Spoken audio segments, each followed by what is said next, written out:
So I was actually starting to get a little bit disappointed with the DLC for Fallout 3. I was initially expecting these pretty sizable chunks of content similar to Far Harbor in Fallout 4 or Dawnguard in Skyrim. Seeing that most of these expansions consisted of 3 quests and linear areas was kind of a letdown. I was starting to get very bored with these 1 hour long romps which were glorified side quests. Point Lookout is the Fallout expansion that breaks that trend. Or at least it takes a step beyond what we had previously seen.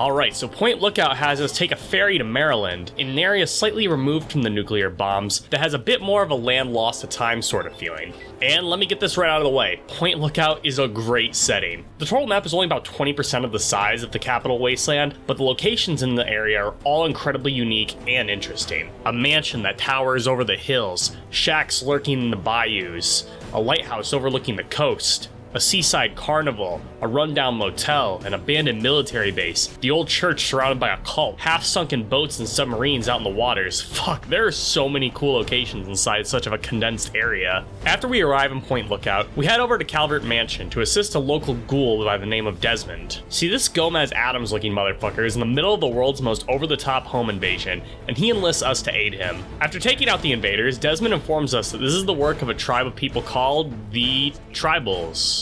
Great name. Desmond isn't sure why he's being targeted, but has us act as a spy in order to infiltrate the group and find out why. So we head over to a church that they're held up in, get told we need to eat the seeds from a nearby plant to gain entry, we have an emotionally scarring drug trip, and are admitted into the group. Wait, hold on, what? Yeah, there's a section where your character just trips balls and sees all sorts of weird things in the forest. I always love sections of the game that does this fourth wall breaking level of thing, and this section is a pretty underrated example of that. We even come out of this encounter with a scar across our head and a chunk of our brain missing.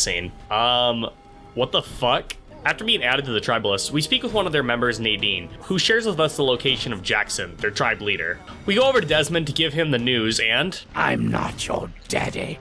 Don't waste your time checking in. Go find him and figure out what he wants with this place, you moron. Well, goddamn. Next we head down to the Seaside Cove, make our way through the cave, and see Jackson kneeling before a holographic mother brain. What the fuck? Upon speaking to this brain, it is revealed to be the remains of Professor Calvert. Using his psychic powers, he was able to convince the local tribalists that he was a god of some sorts. Now he looks to increase the range of his influence, however, a jammer that Desmond has been using impedes his progress. We head back to Desmond, inform him of the presence of Calvert, and then he gives us the jammer to place on top of the local Ferris wheel to completely subdue his messages. When arriving at the boardwalk, Calvert gives us a ring and requests that we dispose of the jammer, and this is where the first player choice comes into play. This choice, however, is pretty inconsequential because either way, you end up heading back to the mansion in order to work with Desmond. Huh. After the mansion explodes, Desmond has had about enough of Calvert, so we take the fight to him in this secret bunker inside of the lighthouse. We fight our way through Calvert's machines, and then we have a choice to make on who we want to kill. Now this choice isn't as thought-provoking as other side quests, because no matter who we choose, we ultimately end up killing Calvert, so I decided to spare Desmond to wrap up the main story of this expansion. Now believe it or not, there are actually a decent amount of side quests to do here too.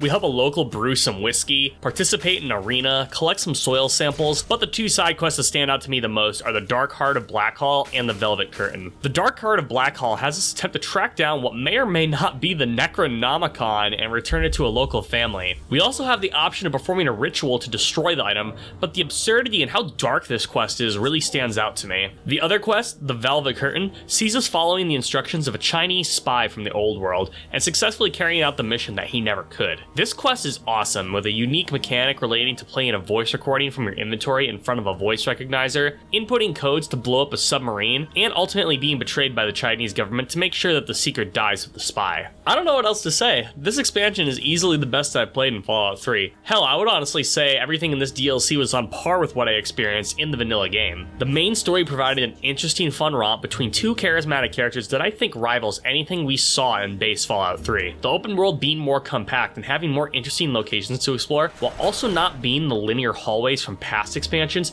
really added a lot to the setting. The side content is also among the best in the game and provided an additional amount of fun playtime that ultimately gave me more than any of the other expansions combined. This is good, really good actually. This is something I can 100% recommend to anyone who played and enjoyed Fallout 3 or any of the other expansions. Huh, what a pleasant change of pace. We have one expansion left, and that is Mothership Zeta, so here's hoping that we finish Fallout 3's expansions on a high note. But that's all I got for you guys today, so thank you for watching. What was your favorite memory of Point Lookout? Please be sure to leave your comment in the comment sections down below, and hey, if you enjoyed today's video, please be sure to give it a like and maybe consider subscribing. And then, I'll catch you guys in the next one.